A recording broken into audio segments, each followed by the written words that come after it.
So I am constantly jumping before and after I deadlift and squat. Why is that? Let's talk about it.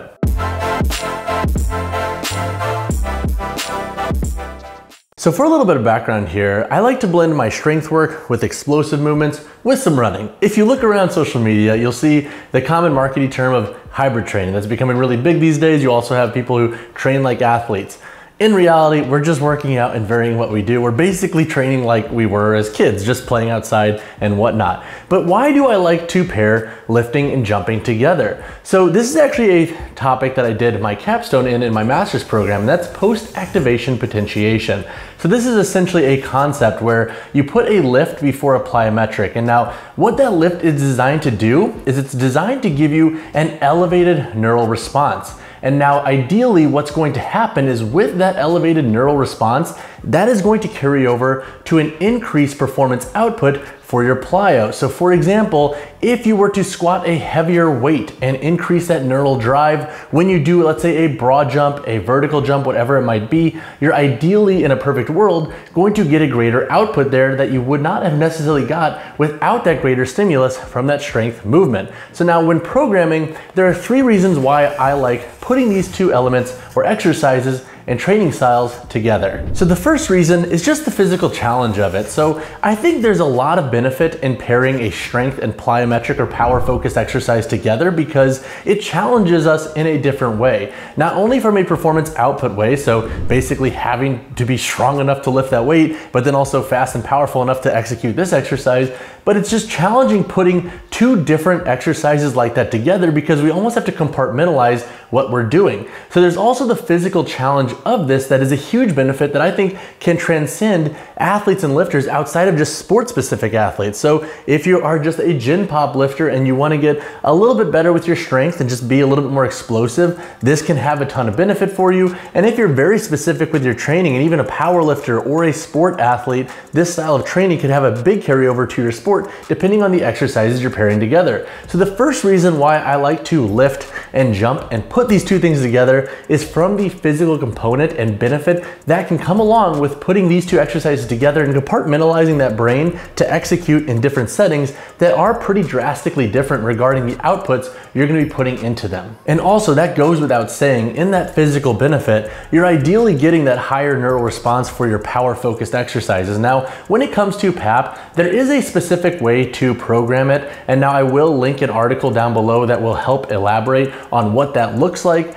But ideally, I think for most lifters and athletes, especially beginners, intermediates, and even advanced lifters who are starting to program this, I wouldn't necessarily overthink it out of the gate, especially if you don't necessarily have super specific physical goals and you just want to blend these two things together. So don't overthink it too much. However, if you do need some direction, check out the article down below and that can help provide a little bit of insight into how to start programming strength and plyos together. The second benefit is I think it just honestly adds more durability to your body as a whole. And now this is where you can get a lot more nuanced, and honestly, with your programming, this can also play a role in this component or benefit for that matter. But when you are putting a strength and power focused exercise together, I think it can be awesome for helping your body adapt to different demands very quickly and to kind of give yourself a little bit more of a means to be able to handle different thresholds and different adaptations from different verticals. So for example, to perform like let's say a slower back squat with a heavier weight, you're gonna need a different type of tissue integrity versus a broad jump that is soon following it. So if you are somebody who's just trying to build up the durability overall for your body, and you also, let's say, play rec sports or something, this could be a training style that can actually have a lot of carryover there in the context of potentially just helping you feel a little bit better in the demands of a sport, which are always constantly varying. So if you are somebody who's kind of trying to work on just your overall joint health and whatnot, I think programming these types of exercises together in a nice strategically overloaded way, it can be a great tool for helping you improve your tissue strength from not only a muscular standpoint, but also from a joint standpoint, which is often overlooked in most lifters programs. Hey guys, just a quick note, if you're looking for some programming direction, try out TF2 Strength. I have been a strength coach now for over 10 years. I have a 11 programs on there. I am constantly building more, and you get a 7-day free trial, and then after it, it's $9.99 USD a month. Honestly, it's a pretty killer deal. You can feel it out, and there's no monthly commitment. But all that said, back to the video. The third reason why I like to pair strength and power focused exercise together is just for the mental component, and also just because they're fun. So I think a lot of times we often need like this huge, grandiose, optimized rationale for doing something.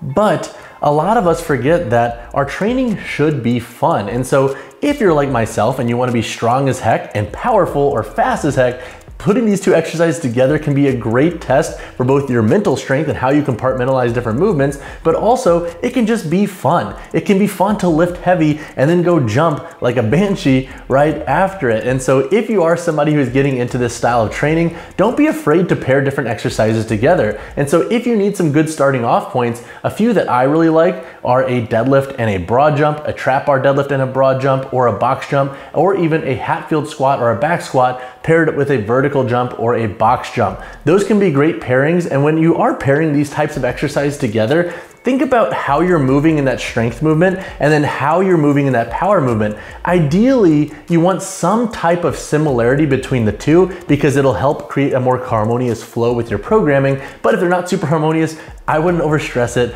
Have fun and just focus on adapting slowly and not going so chaotic with your exercises, obviously. So don't be an ass and program like 105% back squat and then go jump for max broad jump. Be a little bit more strategic with it, load it slowly, get yourself acclimated, and that will help add to that fun component because you'll see how you're improving slowly and you're not necessarily beating yourself up in the process. But all that said, y'all, I wanted to put this video together because I often get asked on Instagram why I like to pair strength with power exercises, and that's pretty much why I love PAP. I think it's a very fun topic. I think there's a lot of nuance with it, especially in the context of programming. But if you have additional questions on this topic, drop a comment down below or reach out to me personally, whichever you prefer. And as always, y'all, drop a like on the video, drop subscribe to the channel. I'll see you in the next one.